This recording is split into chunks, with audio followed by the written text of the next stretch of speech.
we're approving it, just the... Are you there?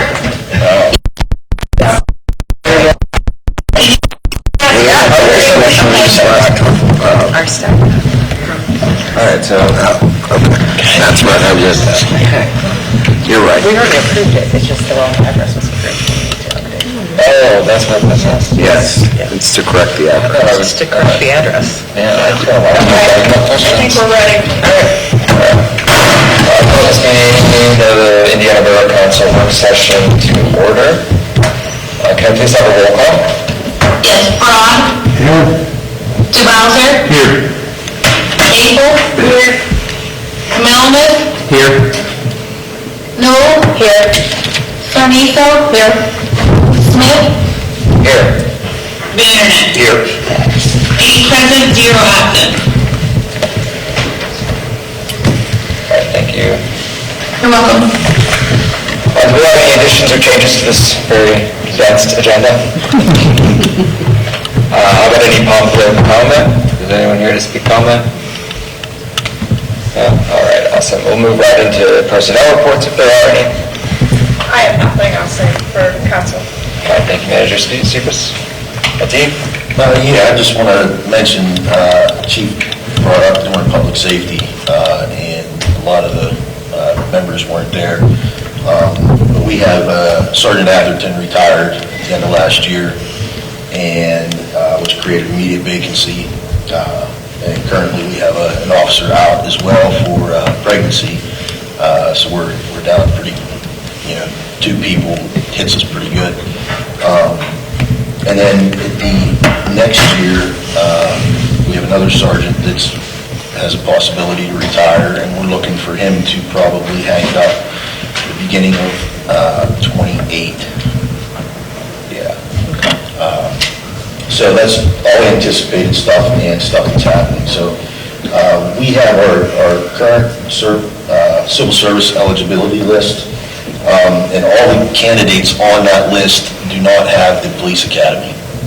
So basically what that says is there's a 22-week police academy, plus we have 15 to 19-week FTO program. So we're looking at 8 months, 9 months before we get an officer trained from square one to the time they can get out to the road. So looking ahead here, hiring one will give us the immediate bill for Sergeant Atherton to retire. But then the next academy starts in June, right? So it's kind of pushing the time frame crunch here. So they'll get into the academy in June, go 22 weeks. They graduate like November, December time frame. So then after graduation, they get into the FTO program then, and the earliest we could get somebody out on the road, we're looking at April, May of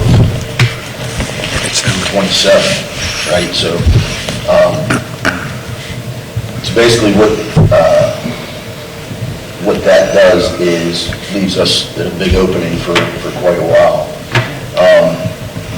Now, we got another issue that falls in. The first eligible candidate that we have is also in the military, and he got word that he's possibly getting deployed next year, or at the end of this year. I think the end of this year. So if we hire him, which we have to because military preference, he's going to start the academy, and then partway through the academy, he's going to get deployed, which means he'll be gone for his deployment, have to come back, and then pick up in the academy where he left off, and then continue to graduation, and then to the FTO program. So we're looking at like 28 sometime, probably, at the earliest for him. So hiring 2 would fill that void of him being deployed, right? But then we have the other sergeant that's looking to retire coming up.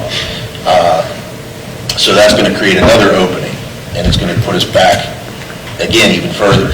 And if we wait, like I said, if we wait till that happens, then we're talking 28 to the end of 28 before we get that officer on the road to help. So basically what he's proposing is to hire 3 now, right? So that would put 3 in this June academy, and then the first one would be deployed, which would leave 2 for us. The one would automatically fill the vacancy. The third one then would fill the potential vacancy for the anticipation of the retired officer coming up next year. So I guess like I said, we're asking is to basically keep us sustainable for the predicted outcomes that are going to be happening here. Luke, do you want to talk as public safety chair? I believe this was all discussed in public safety. I think we're going to put it on the council meeting. We moved it to the council meeting. We made a recommendation. Give everybody that not really here, basically. Okay. Didn't hear it. So, yeah, we're looking to put 3 in to this academy. Now, when worst case scenario, we hire 3, applicant 1 doesn't get deployed, and Sergeant Ragliani doesn't retire at the beginning of the year. That would give us two additional officers, and we would utilize them strategically for traffic concerns. You know, we have the updated light system, right? So once we change that, we're going to have the community, and rightfully so, wanting us to address people that are going to violate that, right? So that's going to take extra officers off of like the regular patrol time to specific patrol things, right? So there's ways that we can definitely utilize the manpower. So if we get all 3 and the officer does retire, his retirement will offset the 2 extra ones because of the difference in pay, right? So when they go to the academy, they get 60% base pay, so that's, you know, quite a bit lower, and the sergeant's going to retire at 100% plus, you know, so that's a big difference there. So even during the time that there's going to be 3 officers in the academy, that'll still be at a hit, will be lower than that extra officer, right? So officer, or Sergeant Atherton, his retirement would cover the 3 going to the police academy, that offset, right, if that makes sense. So Financially, it makes sense. yeah. So that's basically just a recap of what the chief brought up in public safety. Luke, if you want to add anything. No, we were going to talk in the full council more about it as a council, correct? Yeah, we had to talk that matter. No, I don't have anything to add. Yeah, so we're looking to offer coming up at the next full council meeting, so we can get them into the June Academy. That's me. Great. Thanks for bringing everyone up to date. Thank you. Well, hopefully they understand it. Chief's very thorough too. He won't be again. Up next, Mr. Solicitor. I have nothing. Nothing? All right. I too, Glad you attended. maybe not have nothing, but I will pass this on to the mayor, who is not present. We'll get straight into old business. Tracy, do you want to maybe set this up for us? Because I was even a little bit confused as to this agenda item. I don't have So it's just, I guess, We have the incorrect address, Yeah. right? That's the, It was an incorrect address, so we're just we're revoting Re-motion with the correct address. Okay.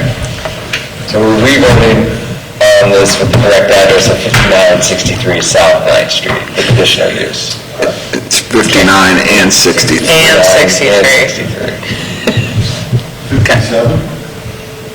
59. Is that not correct? Right? Which one is it? For the yellow house. Yes. Okay. Okay. We've got to get it right this time. Yeah, we voted on it with the, Yeah, but we had the wrong address. yeah, okay. So you guys, you're going to do the motion now, or you guys go on what you guys decided last meeting? They're gonna motion and then. We'll motion to revote. Just for clarity, Yep. approval allows them to turn into a parking lot, correct? Correct. Okay. Yes. We're just agreeing to use not design. I know, but it's like the approval, anyway, I just want to make sure. Do you want me to make the motion? Yes, please.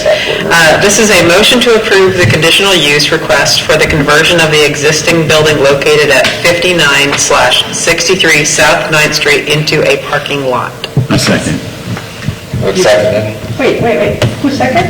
I did. Are you on this committee? It's- You had me worried for a moment, like, I thought I knew why I was here today. You're in our committee. Oh, that's Beth is We tired. have a motion on the table, there is a second. Is there any discussion needed? Whether we have the right address? No.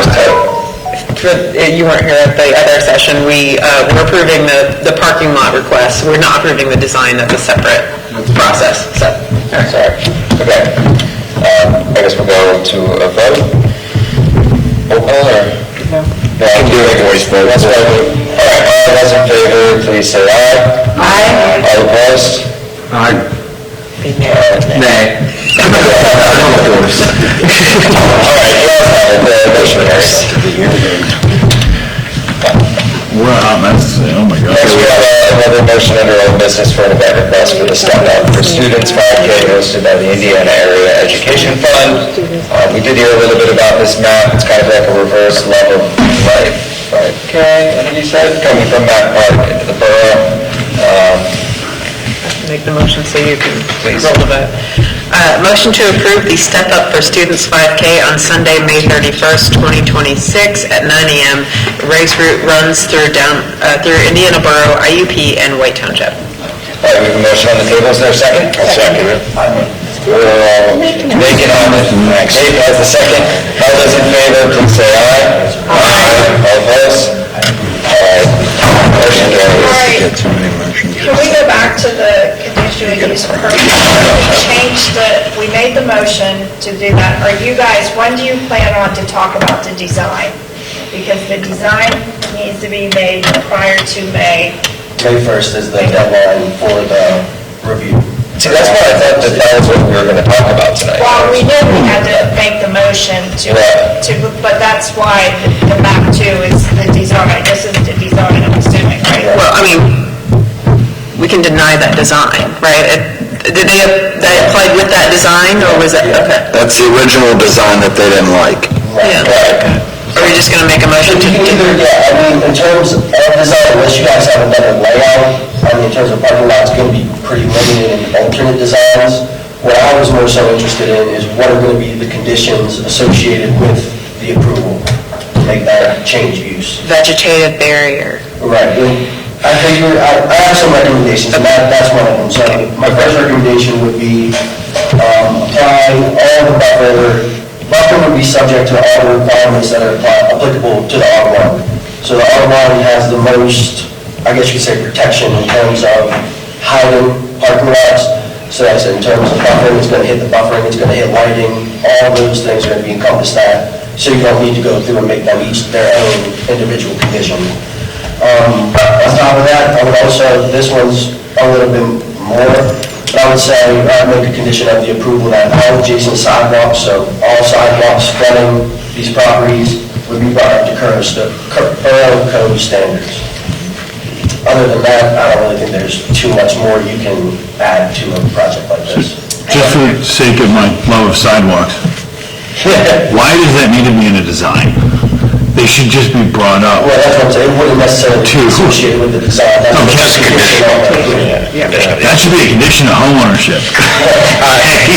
Well, so I'm taking word Steve told me in the borough, it is, granted, we go by when we do inspections, we're not going to have specific looking at sidewalks like that, but this would ensure that. But while they're doing the project, project, do the sidewalks, bring it up to code at the same time. These are all already good, then we have the inspector go out, if they're already good, then we should check that box, doesn't have to worry. That's a really good inclusion, because that's a building that's right up to the sidewalk. Right, and that's how it would be pointed out too, once they put in that edge, it's gonna be sidewalk, and then directly on the edge, so in terms of tripping, falling, you're gonna fall into the tree, you're gonna fall into the street.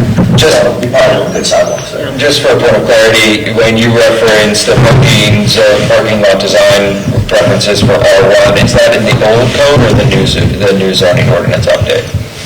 In both of them. In both, they're the same? For the low-density residential. Low-density residential. Just, when you're talking about putting lots of bushes and plants and things next to parking lots, okay, if you don't give enough room between the edge and where the bush is, a lot of times the bushes grow out. I mean, like, if I was backing my F-150 into a space, and I was going the whole way back to hit the stop point, I'm knocking bushes over unless they're far enough away. Yeah. The way they have it, the bushes would be around the, like, we're talking about a hedge. Yeah, okay. Row would be between the sidewalk and the parking lot, and then their cars are parked against the building on what would be the north side. And make sure you ain't far enough away from the building, too, so you have to... Yeah, that's not my problem, as long as the bushes are... We just want the bushes to fire directly. Just for the sake of what do we do next, it's not in R1, so that would be us adding a condition, is that correct? Yeah, we can approve. The sidewalk part is, in theory, state law, but you're saying add it just for the sake of making sure it's in there, to sort of stimulate the change if there isn't one. So am I fair to say, Trey, that what you need is a motion from council that would approve the design with those two changes, the sidewalks as well as the vegetation, edging, or whatever the wording you want? To be in line with the low-density residential slash R1. It meets all our standards. Correct, yeah. And like I said, in terms of the design itself, there's not going to be one what they have on there meets the code of bounds in terms of length, width, number of stalls, so they're going to pass that. Okay. So what motion do you need? You need a motion to approve the parking lot design with those two conditions. Okay, I'll make a motion to approve the parking lot design for the lot located at 59/63 South 9th Street, with the conditions it aligns with the R1 zone slash low-density residential that includes a vegetated barrier, and also upon the condition that all sidewalks fronting the property are met to current standards. Second. There's a motion and a second. Is there any more discussion on the conditions? I think there needs to be something there to recognize what that spot originally was. That's the first hospital. Someone with that project already mentioned that they would be willing to do that. I think that is something that we should possibly include. That was at a different location, but it wasn't a nod to the original use. Yeah. Can you include, I don't think we can. There's precedent for that in the Silo subdivision land development ordinance. In terms of, I mean, it's just very broad. So to say like a historical marker, that could be anything. So, and I don't think we necessarily have the time or the bandwidth to think about that in detail. Yeah. Unless, like I said, unless we just subject them to have something done and allow them to make whatever it looks like their decision, whether it's something small that they put into the sidewalk, they literally into it, or whether it's something big, that would be out of our hands at that point. It would, like I said, it would be to their standards. Well, their idea was to take a piece of the foundation and place it in another business. Or using, they were going to use the redstone block as the bumper for the cars. I would have a strong case that that would then serve that in terms of being a historical marker, even though it's not that specific location. So like I said, I think that's a good addition as well, it's just very broad. We can write a letter from council and planner asking for that, but what they do with that letter is up to them. Yeah, so I don't know how to phrase that, We're in the middle of a motion, we could make an amendment. We can make an amendment to the motion. I don't think that can be part of it. I don't know that that can be part of the motion. That seems like beyond the scope. Beyond the scope of what we would be required. Yeah, I mean, we can require some things that are along our zoning lines, but we don't have any requirements where you have to do. I really think they are gonna do something. Yeah. I guess, too. Yeah, I think Marsh did too. We don't need to be punitive about that. Okay, so no amendment needed then? No amendment. Yeah, we'll include it in the We letter. will, when Trajan writes up his recommendation or his overview, he'll include that. Sorry, I don't interrupt you. But yeah, the approval, so stating, like you said, essentially it's going to be just a repeat of your motion, and then you'll have to sign the job then. I think that would be good. So yeah, like I said, the deadline for that is May 1st, so I'll be on that, on the right way. Okay. Excellent. So with the motion, we had a second from Betsy. Further discussion. All those in favor, please say aye. Aye. All opposed? Motion carries. Those conditional uses are approved. Was there any new business to discuss? Any other new business? Anything? All right, I would hear a motion to adjourn. Move to adjourn. Is there a second? Need to second. Second.